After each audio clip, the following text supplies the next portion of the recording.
Tehran से 150 kilometre दक्षिण में जमकरान में इस तारीखी मस्जिद पर लाल परचम फहराया जा रहा है। कुम शहर के पास बनी ये मस्जिद कम से कम 1000 साल पुरानी बताई जा रही है। यहां इस लाल झंडे को फहराए जाने का मतलब ना सिर्फ अफसोस की निशानी है, बल्कि बदला लेने का बहुत बड़ा सिग्नल भी है।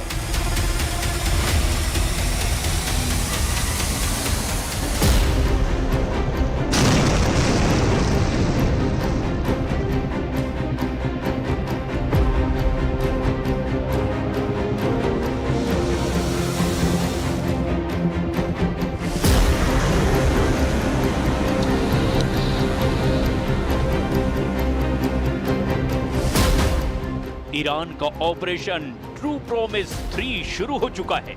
ईरान पर इजराइल के हमले के बाद अब तेल अवीव से लेकर हाइफा और अशकेलॉन से लेकर के नेवातिम तक इन मिसाइलों का खौफ है, क्योंकि ईरान ने बदले का वायदा किया है। ईरान के सर्वोच्च नेता अली खामनेई का ऑर्डर है, अब इजराइल बचेगा नहीं, अब 100% बदला लेगा ईरान।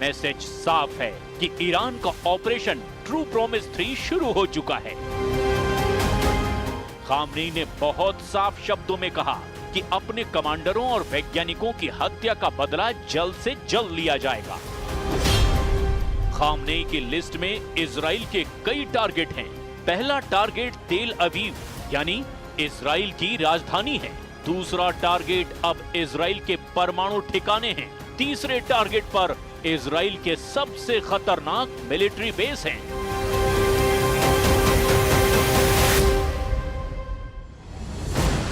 ईरान के टारगेट पर इस वक्त इजराइल के कम से कम 25 ठिकाने हैं।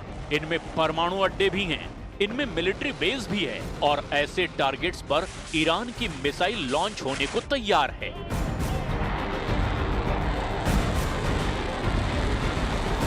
अब खामनेई के ऑर्डर पर इजराइल को दहलाने की पूरी तैयारी है। ईरान की हर वो मिसाइल जिसकी रेंज 1500 के आसपास है, वो इजराइल पर हमले के लिए बिल्कुल तैयार कर दी गई है। ईरान की मिसाइल खुर्रम शहर, रेंज 2000 किलोमीटर से ज्यादा। ईरान की फतह हाइपरसोनिक मिसाइल, रेंज करीब 1500 किलोमीटर। ईरान की Shahab 3 ballistic missile, range 2000 kilometre. Iran की Sejjil ballistic missile, range 2000 kilometre. ऐसी ही ईरान के पास 8 तरह की मिसाइल हैं जो इजराइल के एक एक इंच को कवर करती है। ईरान अपनी अंडरग्राउंड मिसाइल सिटी दिखा चुका है, जहां 10, 20, 100 नहीं, हजारों मिसाइलें हमेशा फायर करने के लिए तैयार रखी गई हैं। इन मिसाइलों में ईरान की इमाद मिसाइल भी है, सेजिल मिसाइल है, खैबर केशन, हज कासिम जैसी बहुत ही खतरनाक मिसाइल भी शामिल है। ऐसी कई मिसाइल हैं जो ईरान इजराइल पर पहले 2 बार फायर कर चुका है। इस बार ईरान के ऑपरेशन ट्रू प्रॉमिस में अगर बैलिस्टिक मिसाइल इस्तेमाल हुई तो यही जखीरा इस्तेमाल किया जाएगा। इनके टारगेट पर इजराइल के कई अड्डे होंगे जिन्हें ईरान जलाकर राख कर देना चाहेगा।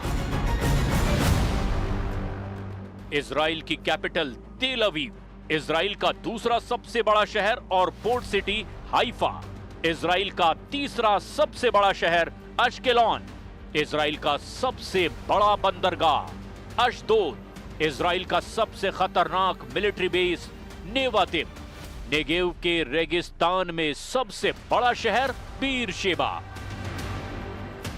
ईरान के टारगेट पर इजराइल के परमाणु अड्डे हैं और अगर वहां ईरान ने हमला किया तो समझ लीजिए कि परमाणु युद्ध शुरू हो सकता है, क्योंकि इजराइल के पास करीब 100 एटम बम हैं।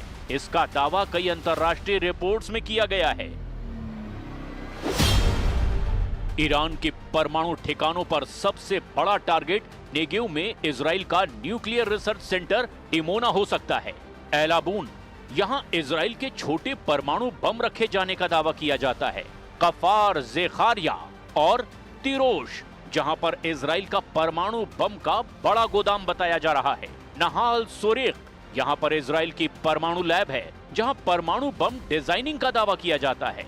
योदेफात और राफाएल, यहाँ पर परमाणु बम के हिस्सों को जोड़ने की फैसिलिटी होने का दावा किया जाता है।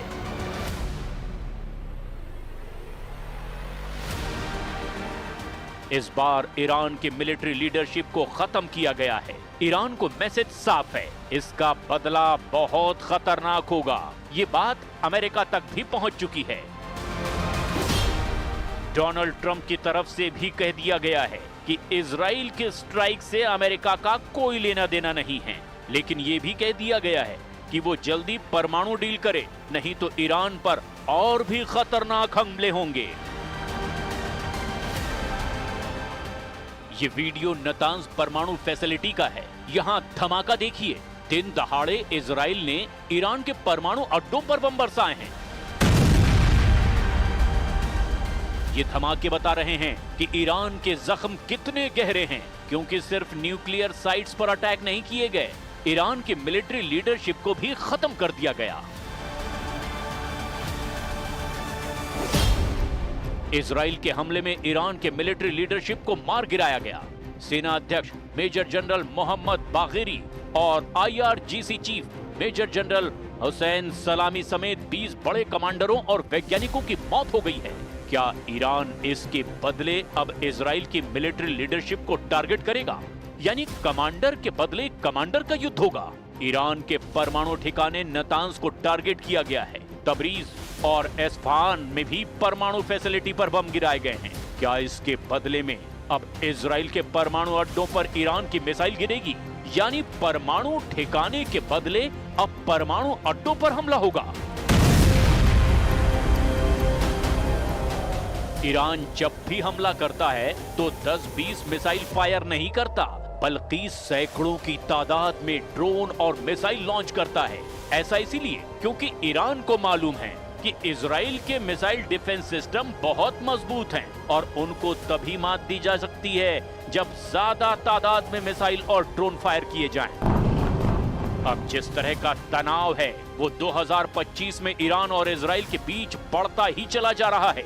उसे लेकर इजराइल और अमेरिका दोनों की ईरान पर पैनी नजर है।